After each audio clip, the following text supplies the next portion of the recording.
que j'ai le privilège de pouvoir vous donner. Mon nom est Olivier André, je travaille maintenant chez Xylem depuis 8 ans. Je travaille pour Xylem Belgique, je m'occupe des ventes pour la partie sud de la Belgique et Grand-Duché de Luxembourg. Un petit mot d'introduction avant de rentrer dans le vif du sujet. Donc, durant cette présentation, vous pouvez poser des questions auxquelles on va répondre. Donc, vous avez une section dans Zoom qui s'appelle QR. Donc, ma collègue va noter toutes les questions et ensuite ces questions vont être posées et elles seront répondues et supportées au travers d'un live. Donc, vous verrez que dans la présentation, on aura à la fin un exercice qu'on va faire ensemble et après ça, on va répondre aux questions au travers d'un live. Donc on va pouvoir ensemble ouvrir le programme et soit faire quelques petits exercices si vous le souhaitez ou répondre à des questions avec ce support live.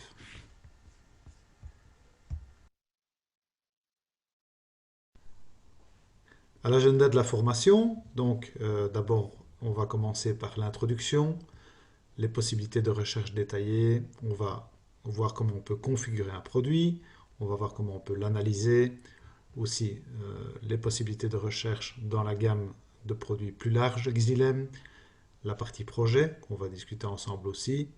On va balayer aussi les autres fonctionnalités. On va faire un exercice de sélection ensemble et on va terminer par les questions-réponses et on va supporter ça par un live.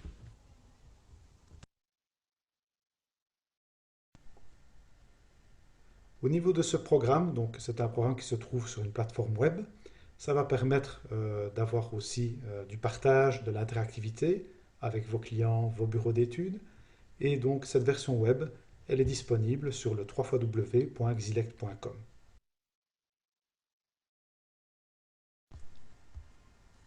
Notre programme est accessible vu qu'il est en ligne avec tous les navigateurs disponibles, que ce soit le Mozilla, Firefox, Google Chrome, Opera, Safari.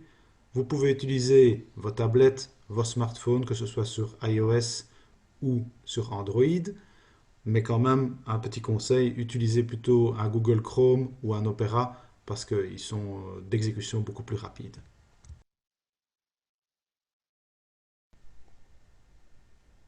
Introduction. La première étape quand vous vous connectez à notre plateforme Xylect, c'est de sélectionner un pays. Ce pays, en fait, il va être directement lié à un programme de vente. Donc pour nos amis belges, on va sélectionner la Belgique. Pour nos amis français, on sélectionne la France et on accepte les politiques de l'entreprise au niveau du traitement des données. Bon, si vous le souhaitez, il y a possibilité aussi de consulter notre site web pour consulter le contenu de tout ça. Ensuite, nous allons devoir créer un compte. Pour ce faire, vous remplissez vos données personnelles comme le prénom, le nom, la société, le numéro de téléphone, tout en fait les données nécessaires à créer votre compte pour pouvoir par la suite échanger des données avec vos clients, vos bureaux d'études ou d'autres partenaires. Vos préférences. Donc, là, à ce niveau-là, il y a un petit bonhomme en haut à droite du programme qui vous affiche la possibilité de modifier vos préférences, notamment votre langue, votre devise, le taux de TVA, ainsi que les tensions avec lesquelles les machines vont devoir travailler en standard. Aussi, vous pouvez imprimer, si vous le souhaitez, ces préférences. N'oubliez pas de les enregistrer avant de quitter et de passer à l'étape suivante. Aussi, dans ces préférences, vous avez, dans Mes contacts, vous avez votre fiche personnelle.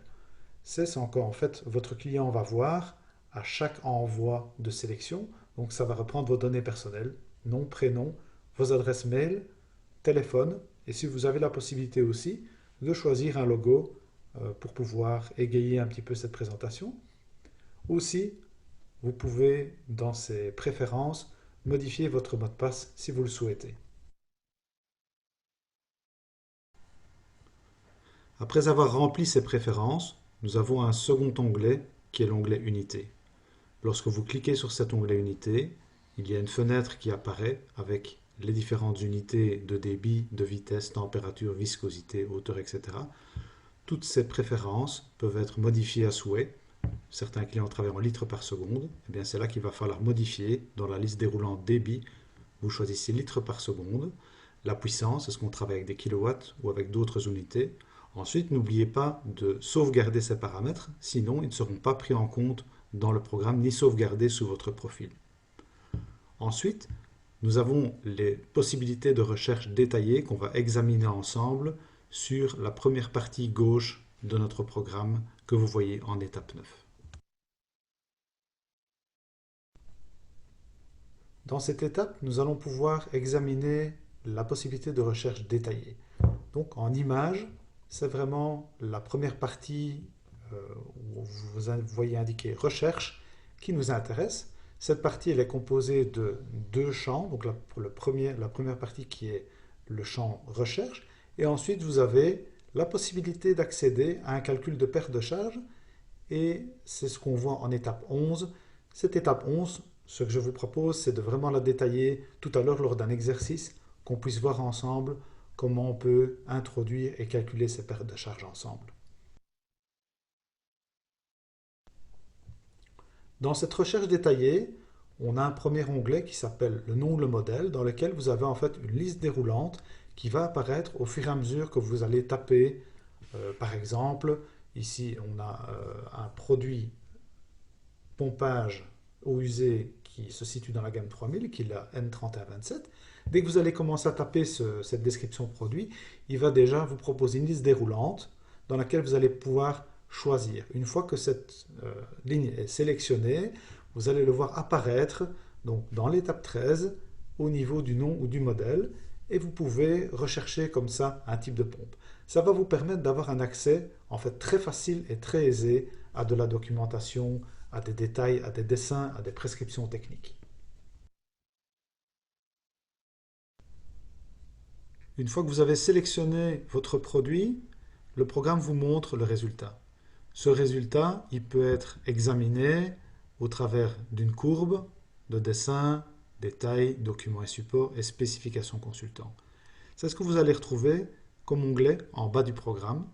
Et donc, en étape 16 par exemple, vous avez la possibilité de télécharger ou d'avoir des aperçus de dessins AutoCAD en version 3D ou version normale, vue de face, vue de côté, dans différents formats, DWG, STP, PDF et autres. Dans un autre onglet, qui est l'onglet suivant, vous avez les documents et donc vous allez recevoir la possibilité d'aller soit aller chercher des manuels d'instruction, soit des listes de pièces de rechange, donc différents documents.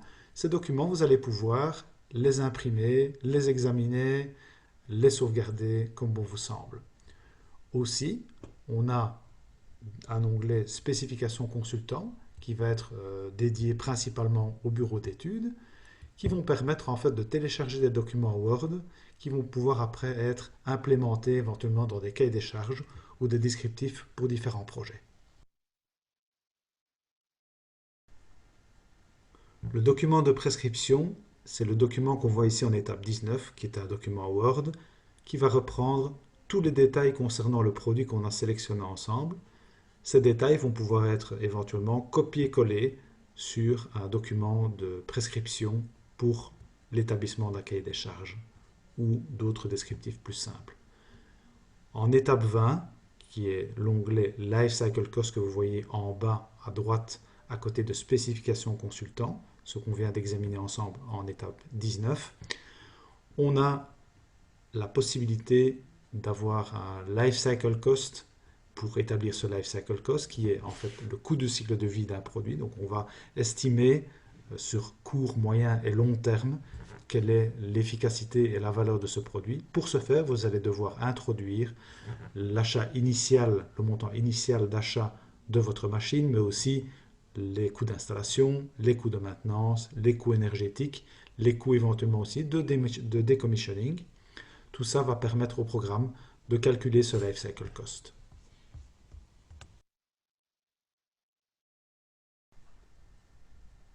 Une fois que notre résultat va être affiché dans le programme, on va pouvoir naturellement le configurer. C'est la prochaine étape de notre présentation d'aujourd'hui.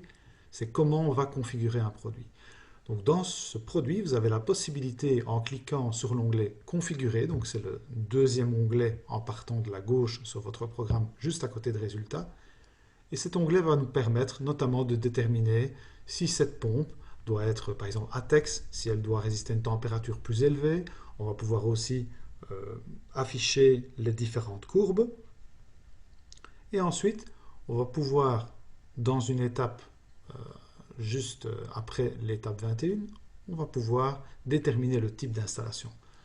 Plusieurs types d'installations nous sont proposés. Les installations immergées sur pied d'assise ou les versions S, qui sont des versions transportables. Et vous avez aussi les versions en cave sèche, qui sont les versions T et Z. Et si vous souhaitez, vous savez que nos produits sont prévus pour aller en lieu et place sur des pieds d'assise concurrents. À ce moment-là, vous devrez sélectionner une version X. Dans la partie sélection, configuration, on va pouvoir aussi choisir son moteur. Le moteur, il peut être choisi en efficacité standard ou avec une plus haute efficacité si vous le souhaitez. On peut aussi sélectionner la puissance du moteur quand le programme nous le permet. Donc vous allez voir que dans certaines sélections, on a la possibilité de travailler avec un moteur supérieur, ce qui nous donne par exemple plus de réserve sur la puissance. Parfois, c'est demandé par certains clients d'avoir 10, 15 ou 20% de réserve de puissance. Dans ce cas-là, ce sera vraiment quelque chose qu'on pourra sélectionner. On a la tension nominale qui par défaut se met à 400 volts dans ce cas-ci puisque on lui a dit dans nos préférences d'unité que les 400 volts étaient préférables lors de la sélection. Et donc aussi on va pouvoir choisir les matériaux de la pompe et des variantes puisque dans le cas de ce produit on a la possibilité d'avoir différentes connexions, soit un 100 vers un 100 au niveau du pied d'assise, soit un 100 vers un 150. Donc c'est vraiment dans cette partie-là qu'on va pouvoir figer ces différents paramètres.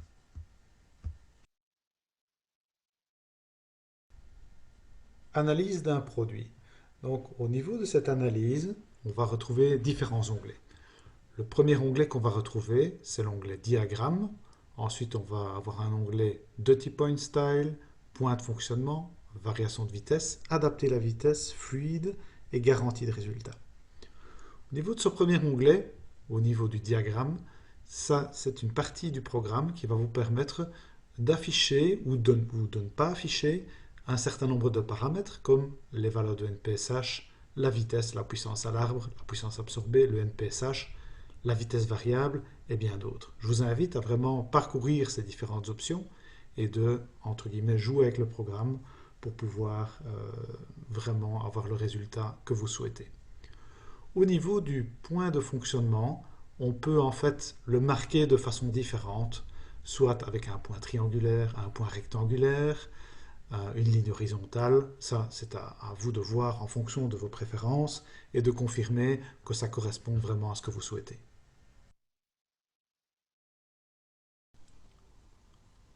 Le troisième onglet est l'onglet point de fonctionnement. Dans cet onglet, on a la possibilité de rajouter un point de fonctionnement. Dans le champ blanc que vous voyez en dessous du nom de point de fonctionnement, on va lui donner un nom. On va cliquer sur le V et on va introduire les trois valeurs qui sont nécessaires à son affichage, qui est la hauteur statique, la hauteur manométrique et bien entendu le débit. Donc à partir de ce moment-là, le programme va afficher ce point de fonctionnement sur la courbe. Ensuite, vous avez l'onglet Variation de vitesse, Adapter la vitesse, Fluide et Garantie de résultat. En étape 28, vous voyez qu'on peut en fait introduire des fréquences différentes qui vont, lorsque vous allez appuyer sur le bouton Appliquer, qui vont vous montrer la courbe avec la fréquence que vous avez sélectionnée.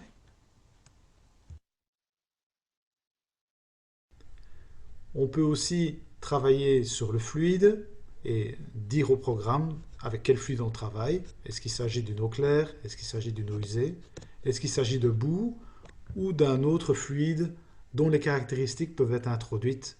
Vous voyez sur la partie gauche, donc en étape 29, on a la possibilité de modifier la température, la densité, la viscosité, la concentration. Ce sont toutes des données qui vont pouvoir permettre au programme de faire un calcul adapté au fluide qu'on souhaite transporter. Au niveau de la garantie de résultat, qui est le dernier onglet en dessous de Fluid, en fait, c'est une possibilité qu'on a d'avoir l'affichage d'un certificat avec des tolérances. Notre programme Xilect nous donne aussi la possibilité de rechercher dans une gamme plus large de produits. Et pour ne rien vous cacher, c'est vraiment la méthode que nous utilisons en interne chez nous aussi pour spécifier des produits ou pour sélectionner des produits. C'est donc la façon pour nous la plus rapide et la plus visuelle de travailler. Donc c'est recherche dans la gamme de produits. C'est l'onglet qui est sur votre droite après le premier onglet qu'on vient d'explorer ensemble. Et ça va en fait vous donner quelque chose de très visuel au niveau de la sélection. Et donc vous allez pouvoir, en reconnaissant le type de pompe, cliquer sur cette pompe et avoir déjà un premier filtre qui va s'opérer pour pouvoir sélectionner le produit. Lorsque vous sélectionnez un produit, une image, par exemple ici j'ai sélectionné une pompe d'eau usée, eh bien le programme va nous donner un certain nombre de résultats. Il va nous donner par défaut un aperçu complet. Et cet aperçu complet, on peut soit en afficher les performances sur le petit onglet vert qu'on voit à côté de chaque ligne de produit, performance. Là, le programme va nous afficher vraiment des performances et un courbier général. Soit on va pouvoir déjà trier, comme on le voit en étape 34, on va pouvoir appliquer un filtre qui va nous permettre de spécifier une hydraulique particulière. Donc dans cet exemple, j'ai pris l'hydraulique N, qui est une roue qui est appliquée pour le pompage d'eau usée pour des matières solides allant jusqu'à 8% et qui est une roue qui est auto-nettoyante et imbouchable.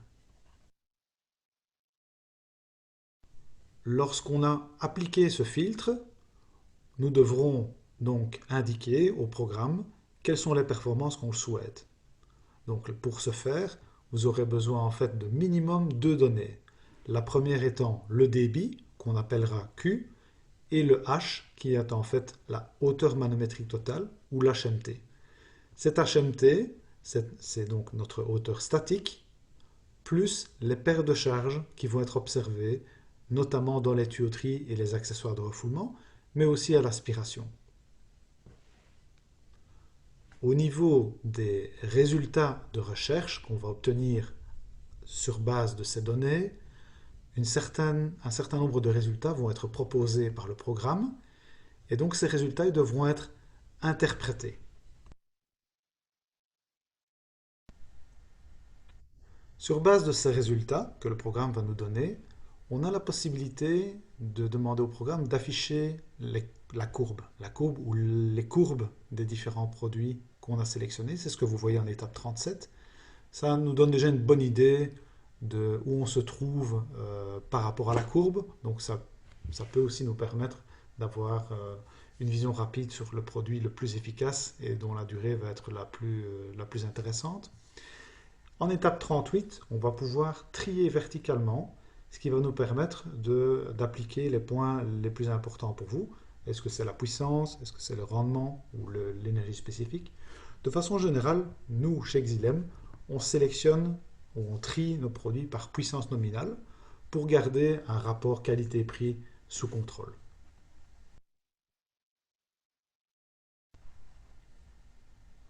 Une fois que la sélection est confirmée, le programme va nous afficher la courbe du produit hein, par rapport au point de fonctionnement qu'on a introduit. Et vous voyez que dans la partie Diagram View, qui est la deuxième partie du programme, donc la partie grisée, vous avez le NP3153, en dessous vous avez Diagram View. On a la possibilité de dire au programme, voilà, tu affiches toutes les courbes, ou alors la courbe la plus élevée et moins élevée, ou alors vraiment la courbe qui est sélectionnée pour simplifier la visualisation. Aussi, on a la possibilité, comme vous le voyez par exemple en étape 40, de cliquer sur l'onglet plein écran, qui est l'onglet en fait en partant de la droite, à côté de l'onglet exporter les points de la courbe de performance qu'on va voir dans le slide suivant. Donc ici, comme je vous le disais, dans l'onglet suivant, ici on a donc l'exportation qui peut se faire dans un format Excel de la courbe de la pompe, mais aussi de la courbe réseau. Donc vraiment, on isole tous les points de la courbe dans un fichier Excel. Ça peut servir pour un comparatif ou pour certains bureaux d'études qui utilisent des fichiers Excel pour le calcul des paires de charges. Eh bien, ils peuvent intégrer ça dans leur système s'ils le souhaitent pour la facilité. Aussi, une fois que cette sélection a été faite, vous avez un onglet PDF qui est en étape 42 sur lequel on peut cliquer pour soit personnaliser le PDF, soit avoir un aperçu au travers d'une fiche technique qui va être exportée en PDF.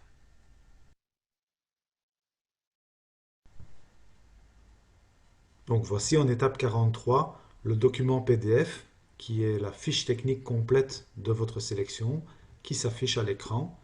Le PDF, vous allez pouvoir l'imprimer ou l'enregistrer sur votre disque dur ou sur un cloud, peu importe. Aussi, vous avez un onglet qui est personnalisé sur lequel vous allez pouvoir cliquer et dans cette personnalisation, vous allez pouvoir sélectionner ou pas les documents que vous souhaitez voir intégrés dans votre PDF.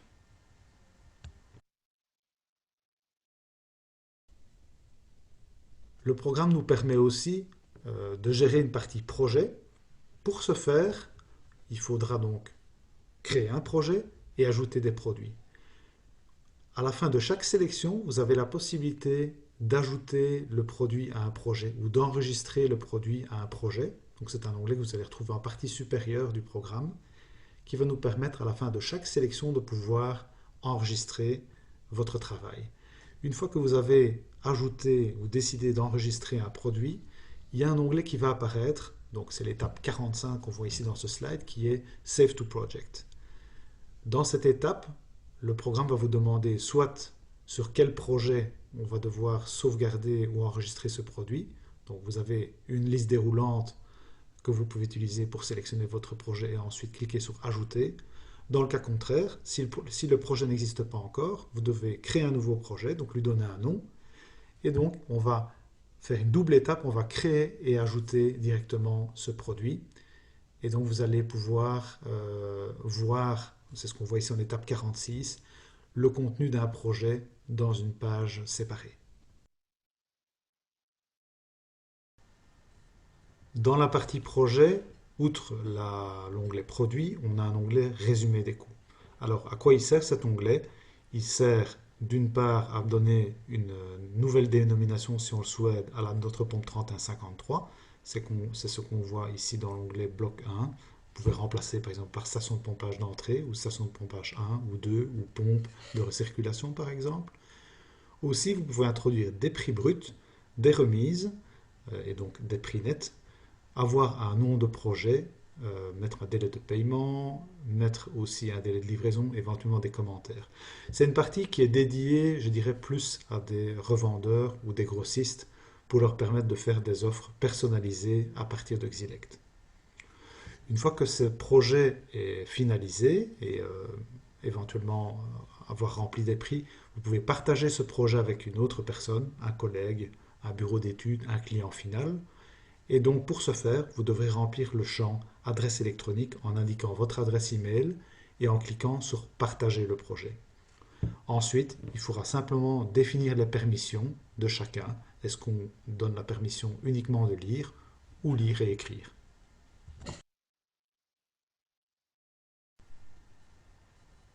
À tout moment, vous pouvez accéder à la zone projet en cliquant sur l'onglet Mes projets qui se situe à côté de l'onglet Unité.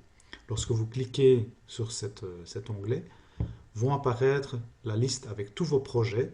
Ces projets, vous pouvez les trier verticalement de A à Z en ce qui concerne le nom du projet, mais aussi par société, contact, par la date de mise à jour ou pour la date de création. Pour de nouveau accéder à ce projet, il vous suffit simplement de cliquer sur la ligne correspondante et le projet va s'ouvrir. Xilect nous offre aussi la possibilité d'avoir d'autres fonctionnalités. Vous pouvez, si vous n'êtes pas familiarisé ou moins familiarisé avec les produits Xylem, on a la possibilité de travailler, donc de rechercher des produits dans des domaines d'application. Vous voyez ici en étape 50, C'est assez imagé, donc c'est quand même relativement facile. En sélectionnant par exemple ici le transport des eaux usées, vous avez ensuite un zoom avec une image qui vous permet de voir à quel endroit on peut retrouver des produits Xylem et quels sont ceux qu'on propose en partie droite de l'étape 51.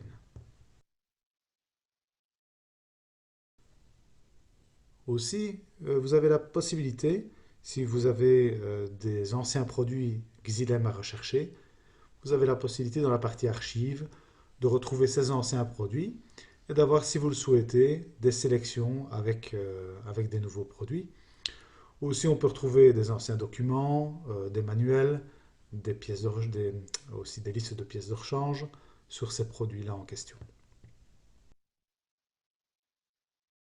La référence du produit, Xylect va vous proposer un certain nombre de résultats. Vous sélectionnez la ligne et vous avez en fait le produit qui s'affiche ensuite avec les courbes. On peut avoir des dessins, des détails, des documents et supports.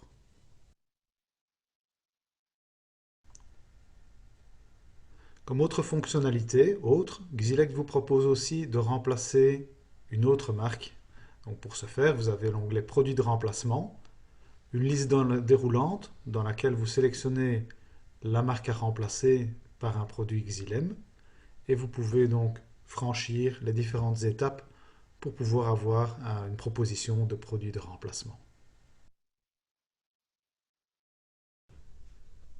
Nous voilà maintenant à l'étape la plus attractive de cette présentation qui en fait est l'exercice de sélection. Au travers de cet exercice, on va ensemble simuler une sélection de produits sur base des valeurs de base à introduire, c'est-à-dire le débit total, la hauteur statique.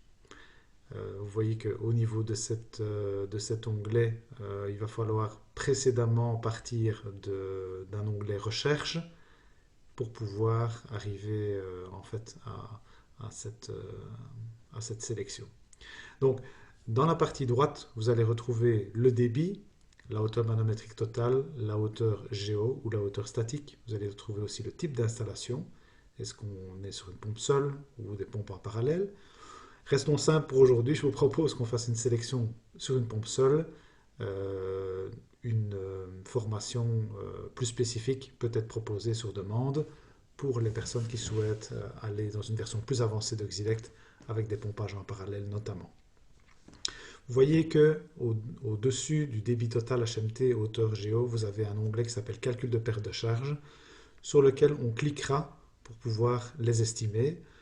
N'oubliez pas de bien sélectionner, utiliser ces conditions pour la recherche, qui est le petit carré tout en haut, là, le carré vert, en dessous de point de fonctionnement, pour que le programme puisse prendre en compte ces calculs de perte de charge.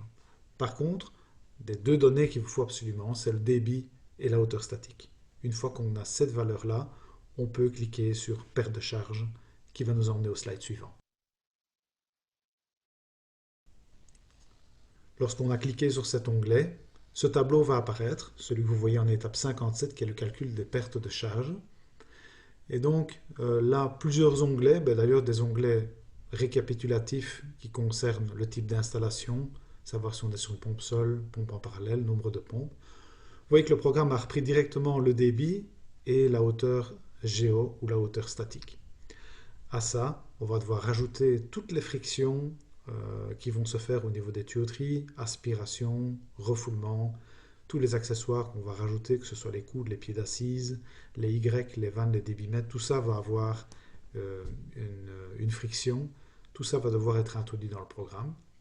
Et donc en étape 58, on va déjà introduire le type de matériau qu'on va utiliser. Bon, ici, dans cet exemple, j'ai utilisé le PE, qui est un matériau qui est largement utilisé, qui est le polyéthylène, haute densité.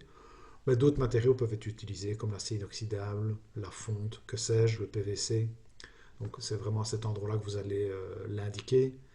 On va choisir la pression nominale du tuyau, qui va déterminer indirectement l'épaisseur, le diamètre nominal, le standard.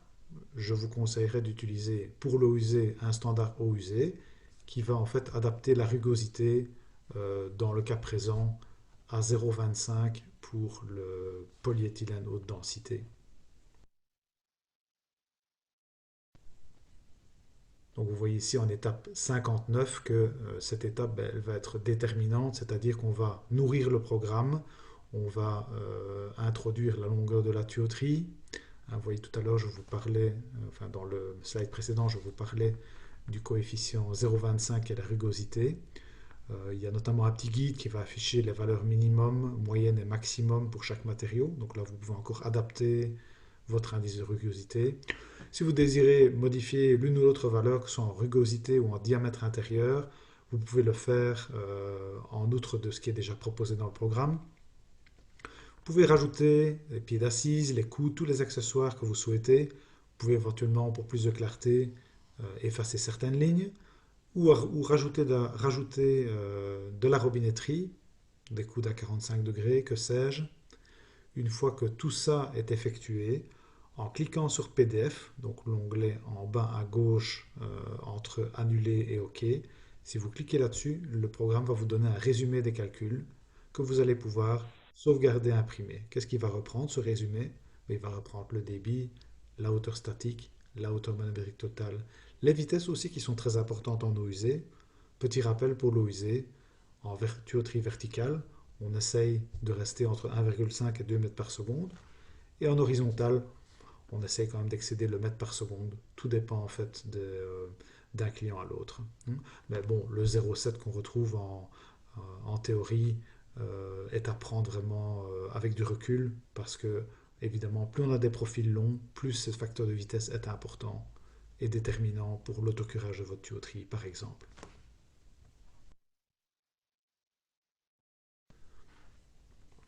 Une fois qu'on a introduit toutes les données nécessaires, donc les longueurs de la tuyauterie, qu'on a expliqué au programme qu'on voulait on avait un pied d'assise, un coude, un T, une aspiration, on a la possibilité évidemment de, euh, par poste, ligne par ligne, on a la possibilité d'apporter un peu de clarté, par exemple en supprimant certaines lignes. On peut rajouter de la robinetterie, vous pouvez rajouter des éléments qui vous tiennent à cœur, comme des débitmètres, comme que sais-je, des vannes, des clapets anti-retour de marque Xylem ou XYZ. Vous pouvez modifier les valeurs de rugosité. Vous pouvez aussi, au niveau des tuyauteries, travailler sur les diamètres intérieurs des tuyaux.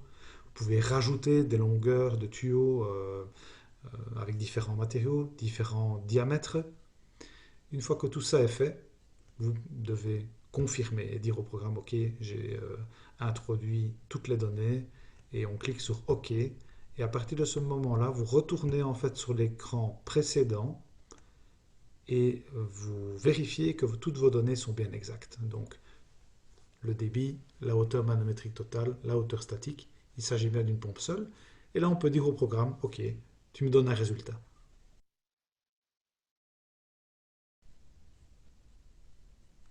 Dans cette liste de résultats qu'on va obtenir du programme, eh bien, à partir de là, on doit vraiment jouer un travail d'interprétation des résultats.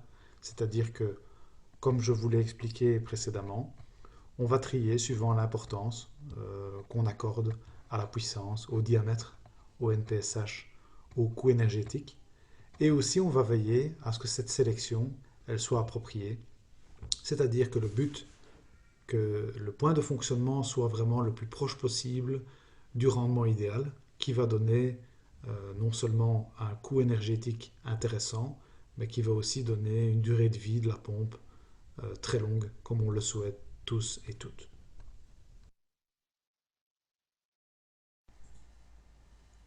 Nous voilà en étape 65 maintenant, qui est l'étape finale, avec donc notre résultat qu'on peut affiner si on le souhaite avec courbes sélectionnées pour avoir plus de clarté dans le diagramme.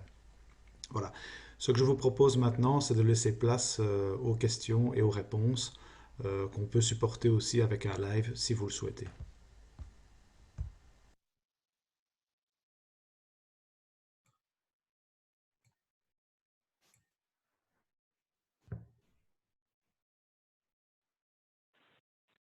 Donc, effectivement, Olivier, nous avons donc deux questions. Je me présente rapidement, je suis Eleonore Pankowski, responsable marketing France et Benelux, et je vais donc assister Olivier pour les questions-réponses. Donc, la première, le paramètre des unités ne s'enregistre pas définitivement. Je suis toujours obligée de la modifier à chaque sélection. Est-ce qu'Olivier, tu as une idée pour résoudre le problème? En principe, c'est quelque chose qui ne se passe pas. Moi, j'ai toujours les mêmes unités. Je vais vérifier à ce stade-ci. Voilà, moi, je travaille avec des litres par seconde généralement et ces unités sont sauvegardées. Maintenant, je dirais il y a une attention particulière à adopter lorsqu'on introduit ces valeurs, de bien les enregistrer. Donc, en principe, une fois qu'elles sont enregistrées, et d'où l'importance d'avoir un profil naturellement, parce que si vous n'avez pas de profil, donc pas de login, pas de mot de passe, ces changements, effectivement, ils ne restent pas sauvegardés par le programme. Donc, si vous voulez vraiment qu'ils soient figés, ces paramètres, ces unités, vous devez absolument vous loguer et à ce moment-là, ne pas oublier, comme vous le voyez ici à l'écran, d'enregistrer les changements. Et à ce moment-là, il est figé, il est vraiment coincé à votre login, il n'a plus de possibilité d'être modifié.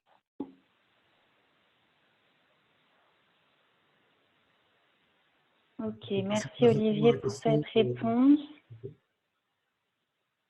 N'hésitez pas, hein, je dis, il n'y a pas de mauvaises questions, il n'y a que des mauvaises réponses que moi je peux donner mais que je ne ferai pas. Aussi, on peut faire, si vous le souhaitez, quelques exercices, si vous voulez quelques précisions en ce qui concerne les affichages du programme. Il ne faut certainement pas hésiter. Donc, si vous avez un micro, utilisez votre micro. Si vous n'avez pas de micro, vous pouvez toujours interagir avec ma collègue Éléonore qui peut récolter vos questions et me les poser. Tout à fait. Alors, j'ai d'autres questions effectivement qui arrivent dans le chat et je suis également en train de vous permettre à tous de parler. Donc, je vais finir les questions qu'il y a dans le chat et après, si vous avez besoin, je vous laisserai tout simplement démioter votre micro.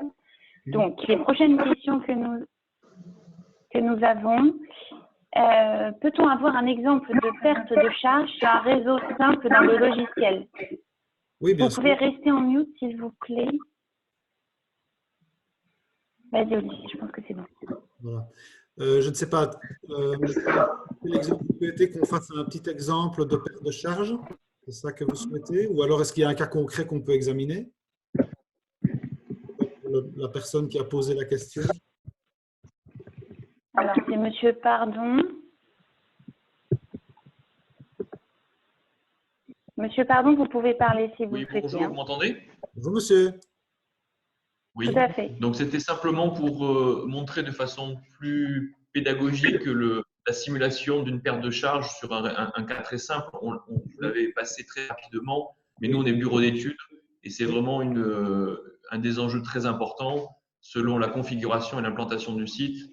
C'est des éléments extrêmement forts. Donc, on pouvait juste faire une petite démo sur une longueur droite, 2 coudes, 3 coudes, un clapet, etc. Juste pour qu'on ait bien compris le fonctionnement. Merci. Okay, parfait. Donc, je prends un exemple vraiment au hasard. Donc, on part du principe, donc, à chaque moment, je vais le préciser pour tout le monde, à chaque moment, on a la possibilité d'avoir, est-ce que tout le monde voit bien mon écran, j'espère? À tout moment, vous avez une section menu ici sur laquelle vous pouvez cliquer et vous avez la possibilité de revoir en fait un double du menu qu'on a lorsqu'on clique sur Xylem. Donc en fait, ça permet au programme d'être aussi plus rapide au niveau de la version online. Donc ici, on retrouve les choix qu'on a vus lors de cette présentation et en prenant un chemin, que ce soit ou via la gamme de produits ou via application, vous allez arriver au final sur ce tableau dans lequel vous allez devoir trier les produits. Prenons un exemple ici une pompe Rouen par exemple. Là ici, je lui dis voilà, je ne veux pas de produits concerteurs ni flat. Je me limite vraiment à la N. Attends, je vais juste déplacer ça parce qu'il me gêne dans le programme. Voilà.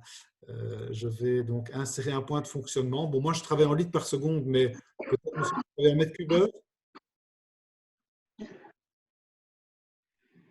Monsieur, vous travaillez en mètres cubes heure habituellement ou en litres par seconde? Voilà. Prenons un exemple en mètres cubes heure. Mettons, on a 22 mètres cubes heure. On a une hauteur statique qui est connue, qui est de prenons 5 mètres par exemple. Et donc, on est sur une pompe seule. mais on pourrait faire un exercice plus complexe avec 2 pompes en parallèle. Mais admettons qu'on a une application simple avec un pompage avec 2 pompes, avec une pompe plus une de réserve et un débit de 22 mètres cubes heure. Eh bien, on va donc, comme je l'ai dit dans la présentation, on ne va pas oublier de cliquer sur cet onglet « Utiliser les pertes de charge pour le calcul », sinon le programme risque de ne pas le prendre en considération. Ensuite, en cliquant sur cet onglet « Perte de charge », je vais déplacer de nouveau mon petit onglet là pour qu'il ne me gêne plus. Voilà.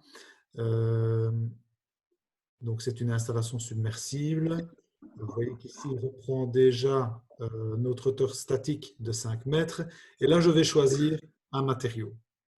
Je prends le PE, mais je pourrais très bien en fait combiner les matériaux. Allons peut-être dans cette combinaison de matériaux, comme ça vous voyez comment on peut rajouter aussi différents matériaux.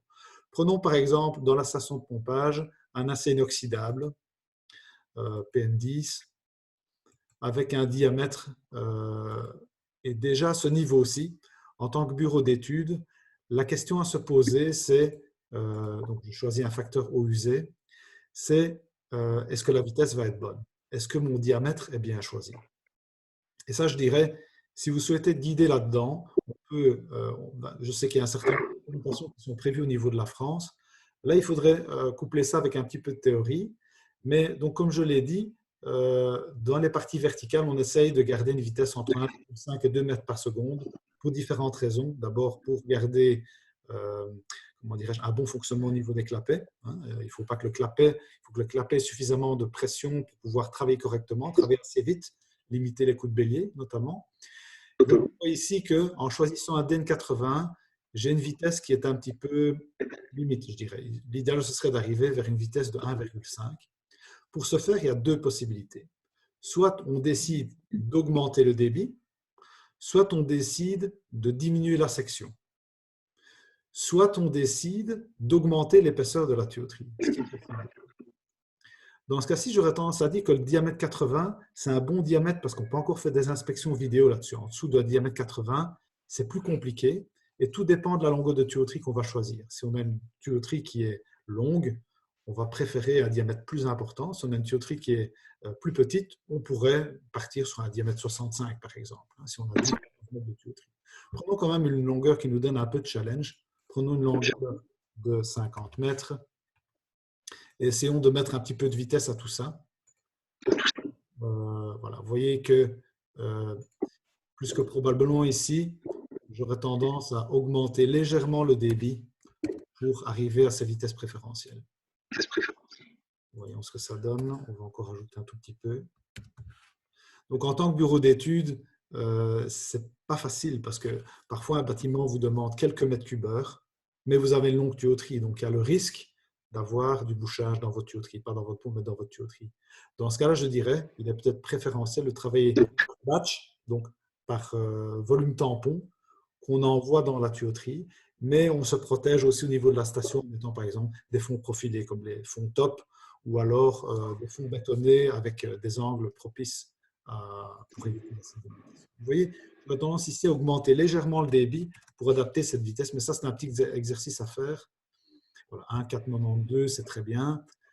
Nous avons dans notre station de pompage, nous avons un pied d'assise, on va le rajouter.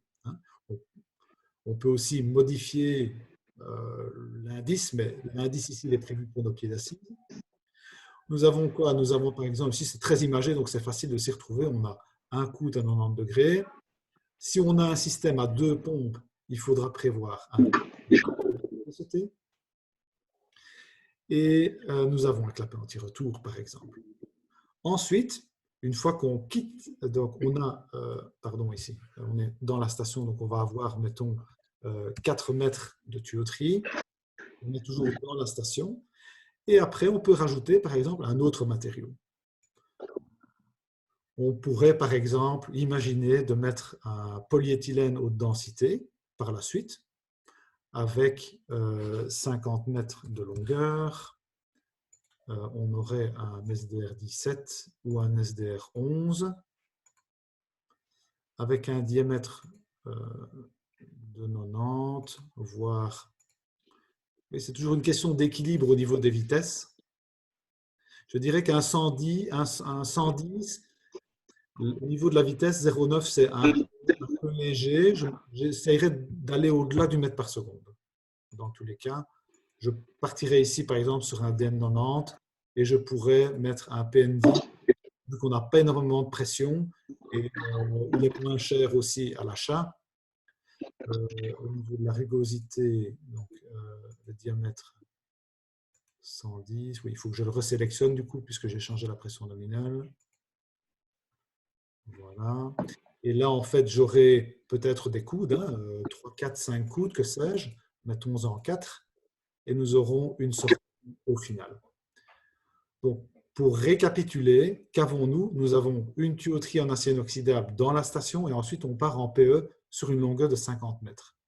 Et donc, le calcul ici, total, nous donne 1,20 mètres sur la totalité du refoulement.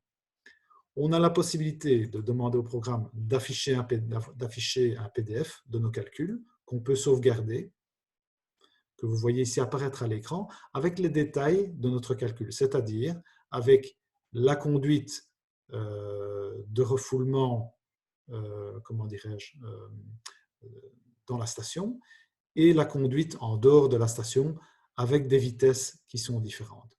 Cette partie-là, ce PDF, on peut naturellement le sauvegarder ou l'imprimer si on le désire. Une fois qu'on a vérifié son calcul, que tout est bien dedans, on peut encore rajouter plusieurs longueurs de tuyauterie derrière. Lorsqu'on a par exemple des pompes en parallèle, on peut aussi avoir une conduite de refoulement commune, même plusieurs. Une fois qu'on a introduit toutes les valeurs, on clique sur OK. Le programme va nous reprendre ces valeurs dans l'écran initial. Et là, je dois de nouveau bouger ceci. Voilà, c'est plus facile. Voilà. Et là, une fois que je clique sur Résultat, le programme, à ce moment-là, va aller chercher toutes les pompes possibles, tenant compte du filtre qu'on lui a précédemment donné.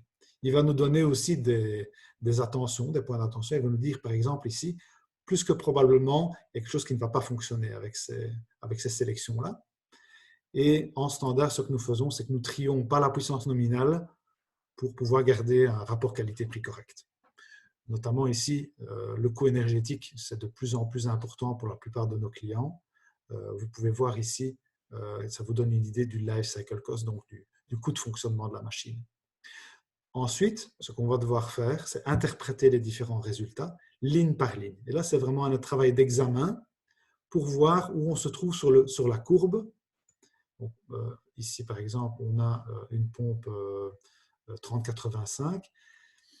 Je dirais ici, elle est monophasée. Donc, une pompe monophasée en eau usée, ça dépend des habitudes de tout un chacun, mais en eau usée, en général, on a besoin de couple, de force. Et une pompe monophasée, on génère la troisième phase au moyen d'un condensateur. Donc, on a moins de force qu'une pompe triphasée. Donc, je dirais, en eau usée, évitez peut-être, surtout quand on a une application difficile, évitez peut-être d'utiliser des pompes monophasées. Voilà. Vous pouvez trier aussi avec le diagramme View pour avoir plus de clarté.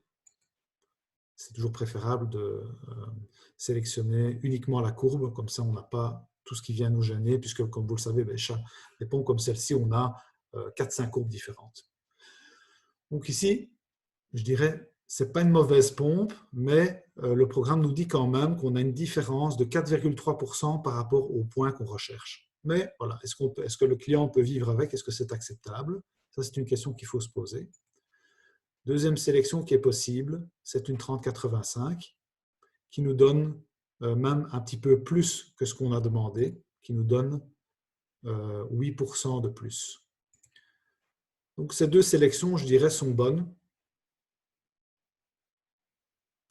Et ensuite, une fois qu'on a cette sélection, on peut la configurer. Je sais qu'au Luxembourg, par exemple, nos amis luxembourgeois ont des préférences sur le latex, ainsi qu'en Allemagne. En France, je ne sais pas trop. En Belgique, on n'utilise pas trop latex.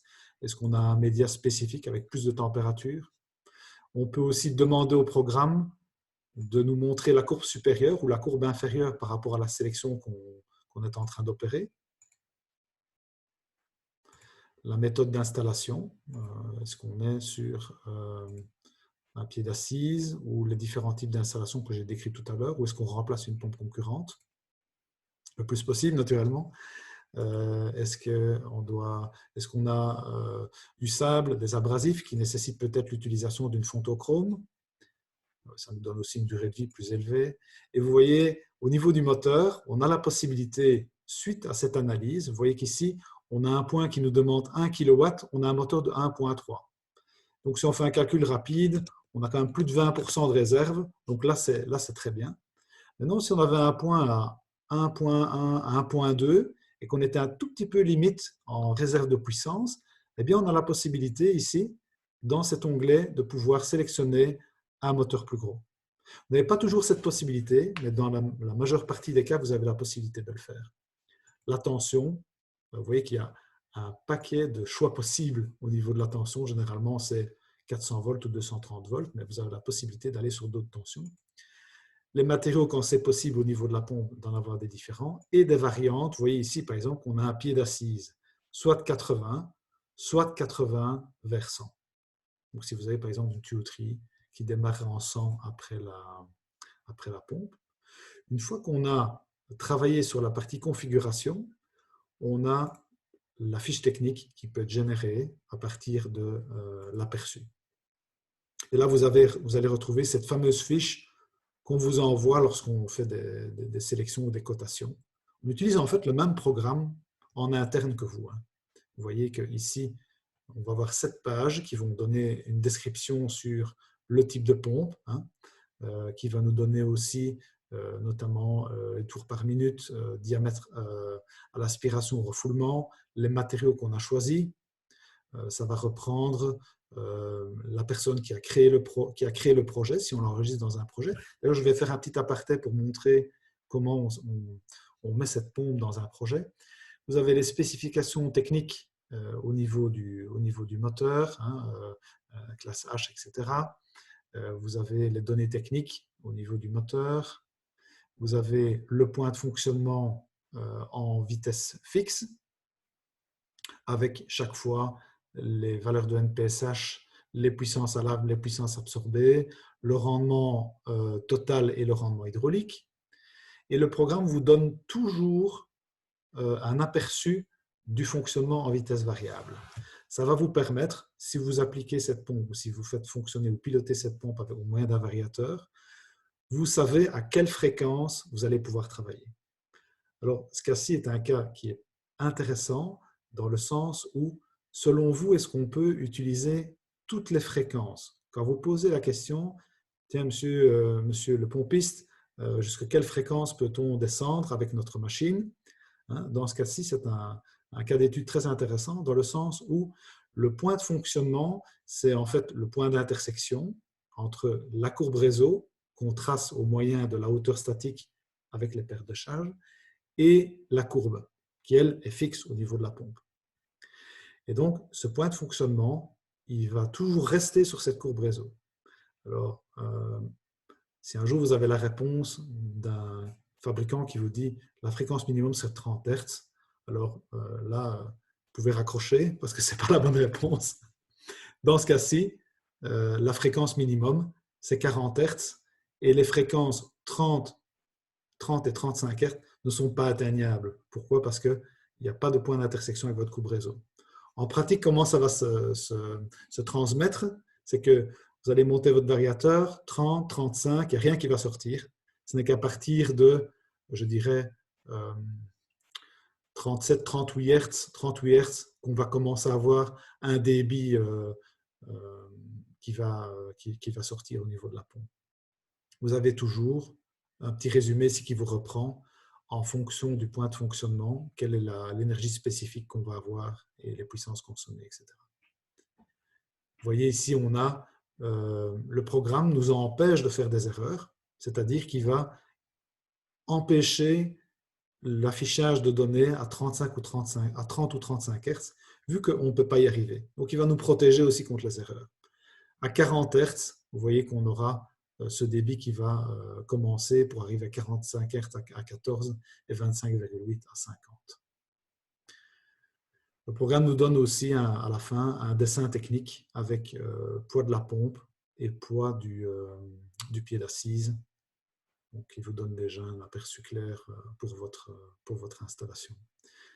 Comment on rajoute cette sélection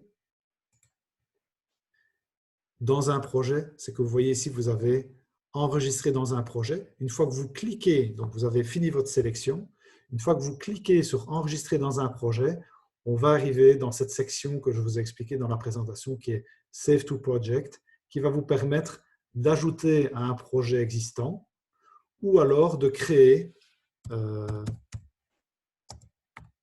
ceci, de créer un projet et d'ajouter. Donc là, il va y avoir une double étape, c'est qu'il va ajouter, il va créer le projet et il va ajouter directement. Voilà. J'espère, monsieur, que ça répond à votre question. Vous souhaitez aller plus dans le détail?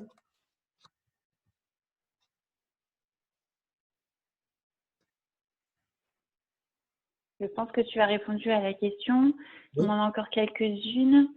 Alors, Monsieur Oyo, peut-on choisir un matériau de roue spécifique, un nombre de modules hydrauliques ou une robustesse accrue de moteur pour les pompes immergées eau potable? Pour les pompes immergées eau potable. Pour les pompes Exactement. eau potable, oui, je vais montrer ça. Donc, Okay. monsieur parle des pompes de puits, certainement. J'espère que j'ai bien compris la question. Sinon, Monsieur Oyo, n'hésitez pas à interagir avec Olivier, vous pouvez vous démuter.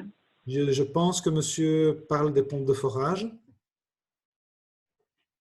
Parce qu'on a certaines versions aussi de pompes 3000 qui sont à la base des pompes d'eau usée, mais qui peuvent être adaptées pour des versions potables. Mais j'imagine que monsieur parle plutôt de ceci. Donc, nous avons ici… oui, monsieur parle de pompe de puits. Excuse-moi, Olivier, je viens de me préciser. Voilà.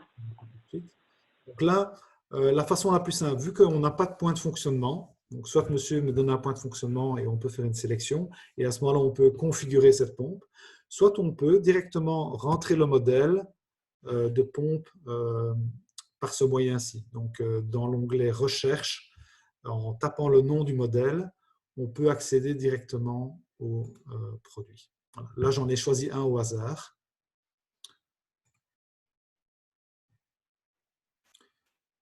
Donc, on devra toujours passer par cet onglet Configuration pour déterminer le nombre d'étages qu'on souhaite.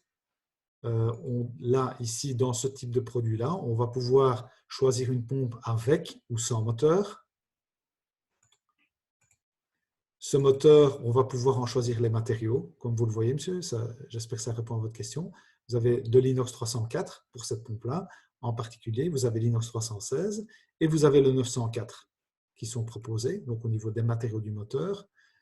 Et vous avez au niveau des matériaux de la pompe des codes qui vous permettent de sélectionner cette pompe en 304 ou en 316. Aussi, vous avez la possibilité d'introduire une variante avec clapet, ici on a avec clapet anti-retour intégré à la pompe ou sans clapet anti-retour. Et une fois que vous allez imprimer votre fiche technique, vous allez retrouver ces mêmes matériaux dans le document.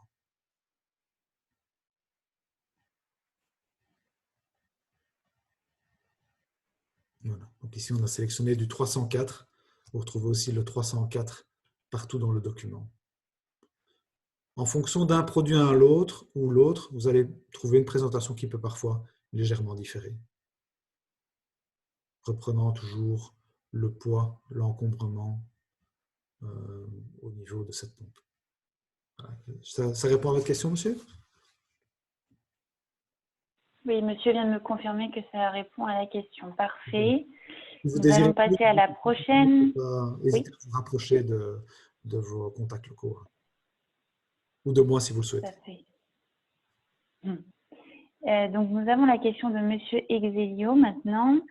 Le programme permet-il de voir le prix? Pardon? Monsieur Exelio, bonjour. Ah, je connais. Oui, c'est un client. Donc, d'accord. Le programme permet-il de voir le prix des sélections, prix brut, prix net selon compte de login? Je vois dans l'exemple d'Olivier que les prix sont sur demande. Oui, c'est le but que les prix soient implémentés d'une part, et d'autre part, on est en train de travailler ensemble avec nos amis français, parce que vous êtes à l'avance sur la Belgique, parce que nous n'avons pas encore nous sommes en train de travailler sur notre e-shop. Et donc, le but, c'est que dans le Xilect, les prix soient affichés pour tous les produits.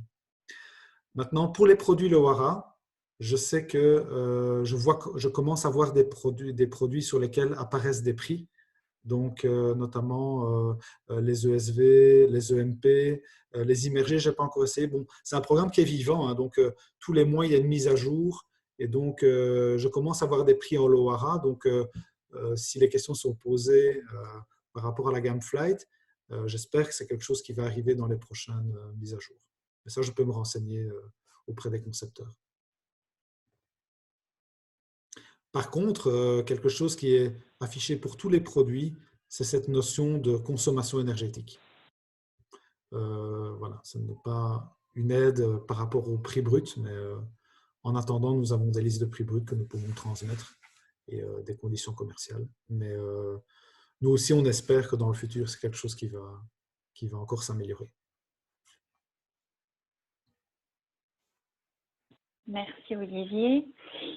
Monsieur Pardon demande si nous pouvons revoir la zone pour les exports DWG du modèle de pompe.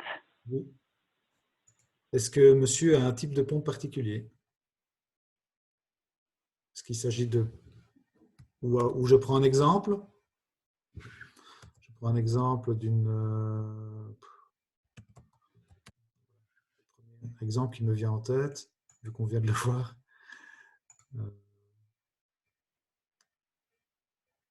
Une fois que vous avez le produit en résultat. Pompe EU. Excuse-moi Olivier, monsieur Pardon vient de me répondre. Pompe EU, s'il te plaît, pour l'exemple. Pompe EU. Ça ne me dit pas quelque chose tout de suite. Monsieur Pardon, vous pouvez réagir si vous le souhaitez. Oui, pompe eau usée, mais ça n'a pas d'importance. Ah, ok, pardon, voilà. Ok. Pardon. Voilà, disons que j'ai une petite déformation, hein, c'est que moi je suis quelqu'un qui est dans le municipal, donc la partie, les produits bâtiments sont des produits que je connais, mais de loin et pas dans le détail. Donc il est possible que l'un ou l'autre produit je ne connaisse pas, quoi. Je connais les DL, les Domo, etc. Ça ne me disait rien, voilà, directement, mais voilà. Donc une fois que vous avez votre produit, peu importe lequel, hein, je dirais, vous avez ici un onglet qui s'appelle Dessin, sur lequel vous cliquez. Et là, vous avez la possibilité en fait de télécharger tous les plans ou d'en avoir un aperçu. Malheureusement, je ne peux pas vous donner d'aperçu parce que je n'ai pas d'AutoCAD, mais si vous avez un AutoCAD, ici le PDF, je peux vous en montrer un aperçu. Mais si vous avez un AutoCAD et vous cliquez sur aperçu, il y a le dessin qui peut s'ouvrir. Et ici, donc, j'ai la possibilité de le télécharger. Donc, une fois que je clique sur télécharger, eh bien, le programme va me proposer de le mettre à un endroit sur mon ordinateur, tout simplement. On peut avoir ici un aperçu du dessin, si on le souhaite, l'avoir en plein écran. Voilà, vous voyez que ça s'affiche ici, ou les télécharger. De même que j'en profite, maintenant qu'on a la sélection, pour vous remontrer les différents onglets. Détails, bon là ça vous donne quelques détails que vous pouvez copier-coller, mais tout ça est repris sur la fiche technique. Vous avez les documents aussi. Donc, quand vous nous demandez, en fait, quand vous nous demandez un manuel ou vous voyez le BIM qui est important dans le bâtiment, hein, le BIM datasheet, il est dedans aussi en Excel. C'est la notice technique, la photo, la liste des pièces de rechange. Quand vous nous demandez un manuel, c'est là qu'on va le chercher, quoi. Ce ne sont pas différents. Là, vous pouvez le télécharger, vous en avez un aperçu. Donc là, vous avez le gros manuel de la 3085 qui explique notamment la façon dont on entretient la pompe, toutes ces choses-là. Oui, ça s'ouvre ici, on peut le voir qui apparaît à l'écran. On peut évidemment imprimer, sauvegarder ce document comme on le souhaite. Vous voyez, 76 pages. Ça nous donne tout le détail là-dessus. Oui, dans la langue locale. En fait, la langue que vous choisissez dans vos préférences, c'est la langue qui va conditionner l'affichage aussi de ces documents. Donc, si vous choisissez l'allemand, par exemple, eh bien, tous les documents vont être affichés en allemand, ainsi que les spécifications techniques, qui vont aussi apparaître dans la langue qu'on a donnée. Vous voyez ici, par exemple, quelques exemples de spécifications. Vous voyez, pour mettre dans un beau cahier des charges. Voilà. Monsieur, ça répond à votre question? Oui, monsieur me l'a confirmé. Merci Olivier. Nous avons une question également. Quand on a sauvegardé un projet, est-ce qu'on peut le modifier pour faire une variante? Oui, bien sûr. Je vais prendre, donc à tout moment, on peut cliquer sur cet onglet projet et avoir l'accès. Bon, moi, vous allez avoir affiché mes quelques projets, dont nos amis Exilo, vous voyez, qui vont se reconnaître ici pour frères. Prenons un exemple, pour ne pas rentrer dans un projet client. Voilà, donc là, c'est un projet que j'ai fait dans le passé et je peux naturellement soit décider de reconfigurer ce produit. En cliquant sur configuration, je peux de nouveau, par exemple, modifier mes paires de charges, hein, par exemple, si j'en ai introduit, parce qu'ici, il s'agissait d'un test, donc on va voir s'il y a des paires de charges qui ont été introduites. Donc ici, je peux retourner en arrière sur ce même produit et travailler sur mes paires de charges.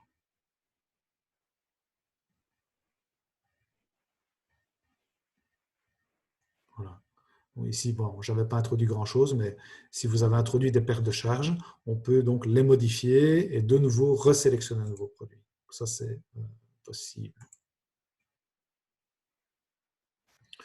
Aussi, en sélectionnant ce projet, que je suis en train de faire là à l'instant, on peut rajouter un produit. Je vais le faire de façon simple pour vous montrer. Donc, soit je peux repartir dans une nouvelle sélection, calcul de perte de charge, etc. Soit, voilà, mettons peut-être notre nouvelle concertor là-dedans, hein, concertor 100. Voilà. Je la sélectionne. Voilà. Je ne suis pas satisfait d'un moteur de 7.3. Je vais lui mettre par exemple un moteur de 4 kW et je vais l'enregistrer dans mon projet.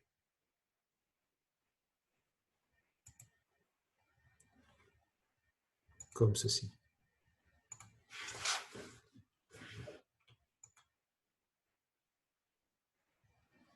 Voilà. Et pour peaufiner, on pourra mettre des noms, en fait, hein, station, page, primaire. Je n'ai pas fait de faute, non, c'est bon. OK. Voilà. Et SP2, par exemple. Aussi, je peux modifier les quantités. Mettons, j'ai 2 pompes de chaque. Je modifie les quantités. N'oubliez pas de sauvegarder à la fin votre travail, sinon c'est perdu. Je peux mettre des prix aussi. Si je ne veux pas de prix, hop, je clique sur confirmer et je retrouve ces quantités qui sont mises à jour à tout. Aussi, à partir de là, vous pouvez créer un PDF qui va reprendre l'ensemble du projet. Il va donner le détail. Vous allez voir ça dans le document qui va sortir.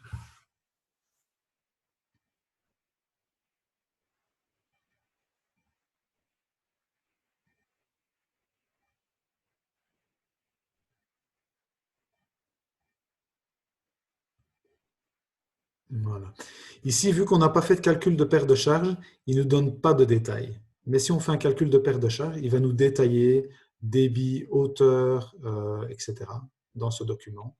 Et ensuite, on va voir les sélections qui vont être en fait plaquées l'une derrière l'autre.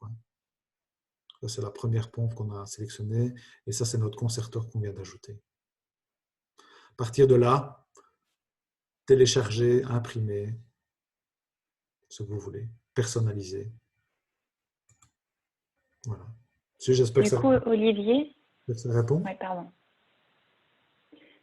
Je pense que oui. Et j'ai une autre question sur nos produits Xilect. Est-ce que tous nos produits sont-ils présents sur Xilect? Par exemple, nous avons un auditeur qui cherche le devis récent de la pompe Lovara 33 SV6. Oui. Et il ne le trouve pas. Donc, savoir si tout est bien dans Xilect. Elles sont ici. Donc, soit on peut rentrer par ici et faire une sélection, soit on tape ici à l'entrée. C'est une 33 SV, c'est ça? 33 SV6. Voilà, elle est ici. Et on la sélectionne. Avec. Ouais. Alors, oui, bonjour, je me permets d'intervenir. Du coup, c'est moi qui ai posé la question. Je fais la même chose que vous, sauf que moi, il ne m'affiche pas de résultat. Vous avez été puni dernièrement? Alors, j'ai créé le compte juste avant la présentation, donc je ne sais pas si ça a un, Non, vous n'avez pas si ça a un encore. impact. Mais... Oui, c'est un impact. Il faut attendre 2 à 3 jours avant d'avoir un accès complet. D'accord. Oui, parce que dans l'ensemble des présentations que vous aviez, j'avais beaucoup moins de choix de pompes que ce que vous présentiez. Oui, oui, oui. Donc là, en fait, ça nous permet de vérifier qu'il ne s'agit pas d'un concurrent ou vous voyez des choses comme ça. Donc, je sais que ça prend 1 à 2 jours pour avoir un retour sur la création du compte, mais en principe, vous devriez avoir tout. Si vous n'avez pas tout, soit vous m'envoyez un petit mail, soit vous envoyez un petit mail à votre représentant qui va prendre contact avec Xilect et qui va voir ce qui se passe au niveau de votre compte, tout simplement. D'un pays à l'autre, il y a aussi, il peut y avoir des différences. Donc, il faut simplement vous rapprocher. C'est quelque chose qui ne va pas comme vous voulez. Il vaut mieux vous rapprocher soit de moi, soit de votre représentant local pour qu'il puisse envoyer un mail tout simplement à Xilect. Et c'est résolu dans les heures qui suivent, hein, honnêtement. Je sais que pour les clients du Grand-Duché, il y a 2-3 ans, quand on inscrivait des adresses mail qui venaient du Grand-Duché, on avait de temps en temps des soucis. Maintenant, ça a été réglé. Donc, il peut y avoir des petites choses à affiner comme ça. Et moi, ici, je l'ai. Merci. Voilà. Quand vous n'êtes pas enregistré, vous avez plus de restrictions, ça c'est sûr. Alors, Olivier, j'ai une autre question aussi. Nous avons beaucoup de partenaires du marché CVC qui sont actuellement présents au webinaire. Est-ce que tu pourrais éventuellement montrer un exemple sur une pompe de surface avec ou sans vitesse variable? Oui, bien sûr.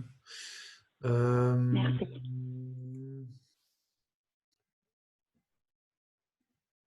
Un calcul complet? Disons oui. OK. Ouais. Prenons une pompe. On va en prendre une belle. Hein. Prenons une EMP. Une EMPR. Voilà. Une belle machine, ça. Alors, on va indiquer un débit. Prenons 50 mètres cubes heure. Et posons que on a déjà trouvé une hauteur manométrique totale. Donc, on a fait toute l'étape calcul, etc. Voilà les résultats que nous donne le programme, qu'on trie sur puissance nominale. Nous avons ici typiquement un produit de surpression de surface qui est affiché à l'écran. Qu'on va pouvoir aussi, on va devoir interpréter les résultats. Donc ici, niveau coût énergétique, on est pas mal. Donc je dirais, vous voyez qu'ici, par exemple, Exelio posait la question tantôt. Vous voyez que le prix ici, on va le voir dans les produits Laura. Donc ils sont en train d'implémenter tout ça.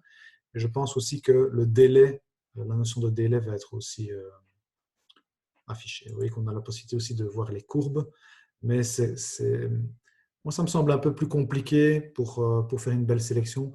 Moi, j'aime autant de voir ligne par ligne et d'examiner. Vous voyez, par exemple, on prend cette MPR 50 qui ressemble Olivier? à ça. Oui. Oui, excuse-moi. Est-ce que tu pourrais corser un petit peu plus et mettre des paramètres glycol à 50%, température à moins 5 degrés, si possible? Ouf, question.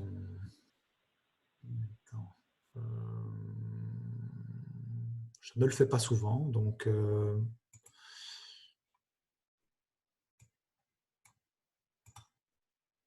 Sinon, nous avons Franck aussi, notre collègue sur le marché CVC. Franck, si tu veux interagir avec Olivier. oui. Par contre, je vois qu'ici, on n'a pas la possibilité de le faire pour ce type de pompe-là. Prendre la liste déroulante là, qui est à côté du plus. Ici?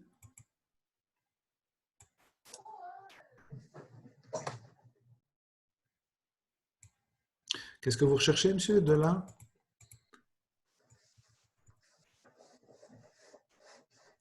C'est de l'eau glycolée. Hop, hop, hop. Est-ce qu'on est passé dessus? Ouais, il y en a une, mais je ne sais pas si. Non, eau glacée, eau distillée.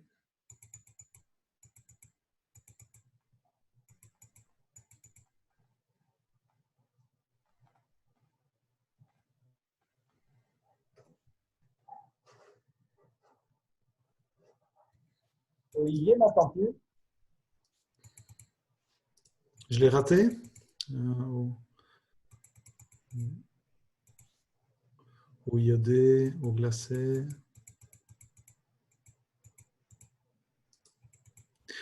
Voilà, ce que je vous propose, c'est que si vous avez des fluides un peu particuliers, c'est que vous preniez contact avec nous pour faire des sélections précises.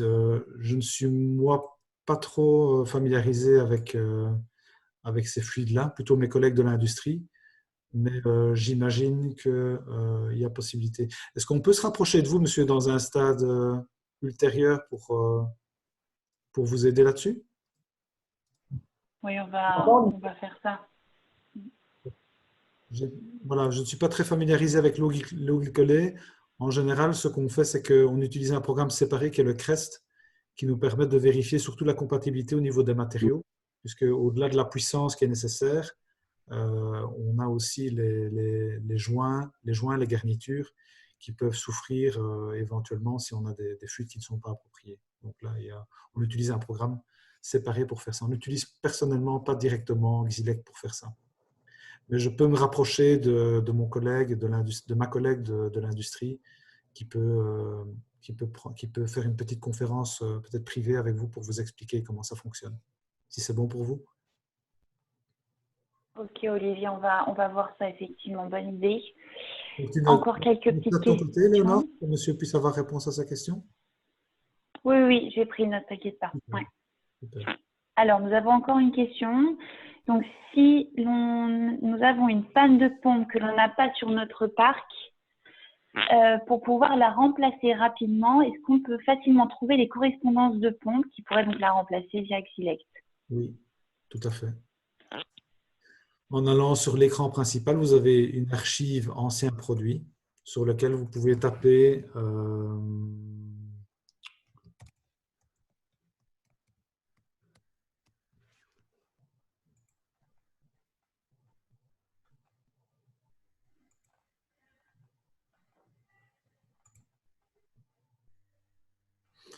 alors, je ne l'utilise pas tous les jours, donc je vais…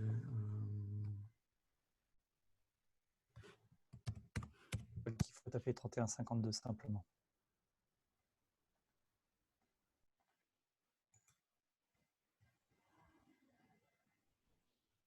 Voilà. Dans la 3152 n'existe plus. Vous avez toutes les roues qui sont disponibles. Et une fois que vous cliquez sur la pompe, il va vous indiquer les anciens documents, documents, dessins, etc. Donc vous allez pouvoir revoir la courbe et aussi configurer comme vous le souhaitez. Mais alors, pour remplacer celle-là, vous devrez aller… Donc ça, c'est pour avoir les infos qui concernent l'ancien produit. Et pour la remplacer, vous devrez sélectionner ici dans la liste déroulante la série que vous souhaitez remplacer. Prenons par exemple la 3152, le type de roue que vous avez, ou le code, c'est ce que vous voyez au niveau de la plaque signalétique. Il va par défaut prendre le point de fonctionnement idéal, hein, le meilleur point de fonctionnement. Et vous allez avoir ses remplaçantes, puisqu'il en propose deux, soit une 3153 en N, soit une 1325, qui est une pompe Lowara non-Glock, qui elle sera plutôt une pompe qui sera dédiée au bâtiment ou en industrie. Donc ici, il vous montre directement le type de pompe que vous devez utiliser pour remplacer votre C3152 dans ce cas-ci, ou votre N3152. Monsieur, ça répond à votre question? Oui, oui, c'est bon, merci. De rien, monsieur. Parfait. Donc, il y a encore une question, puisqu'on va arriver à la fin du webinaire. Donc, sur certaines fiches de pompe de forage, on aperçoit des courbes valeur zeta 2.2. Est-ce que tu saurais nous dire ce que c'est? Tu peux me répéter la question? Tout à fait. Sur certaines fiches de pompe de forage, on aperçoit des courbes valeur zeta 2,2. Valeur zeta 2. Oui. Attends. Nicolas, si tu veux peut-être Oui. interagir. J'ai fait une sélection hier sur une pompe et je suis tombé sur une Z8. Et c'est la première fois que je voyais, en plus des courbes de performance standard, j'ai une petite courbe pointillée qui s'appelle valeur zeta. Donc, je ne sais pas ce que c'est. On va faire l'exercice ensemble. Ouais. Laquelle avez-vous sélectionnée? Peu importe. C'était une 95 mètres cubeurs à 45 mètres. Donc, on tombe sur une Z8 125. On va simuler ça directement.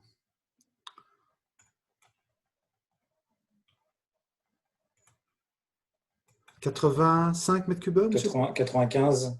95, oui. À 45. À 45. Ok.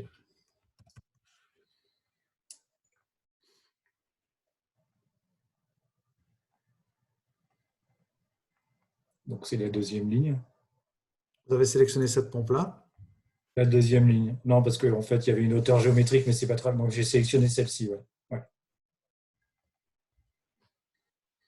Et sur le document PDF, c'est là où vous avez vu. C'est sûr. Donc, tu les vois déjà sur ton écran, là. Les petits pointillés zeta 2. Valeur zeta. Ici, les pointillés. Non, oui, mais sur la droite aussi, oui. Oui, je n'ai aucune idée de ce que c'est. C'est nouveau, apparemment. Oui, je n'ai aucune idée de ce que c'est. Par contre, ici, vous avez clairement en fait, si on demande au programme d'afficher la plage d'utilisation, en principe, il devrait nous limiter ça à la zone continue et pas à la zone discontinue. Oui, nous l'interdit. Ça c'est OK, hein, mais c'était pas. Ça, je vais me noter. En principe, ce n'est pas quelque chose qui doit être affiché.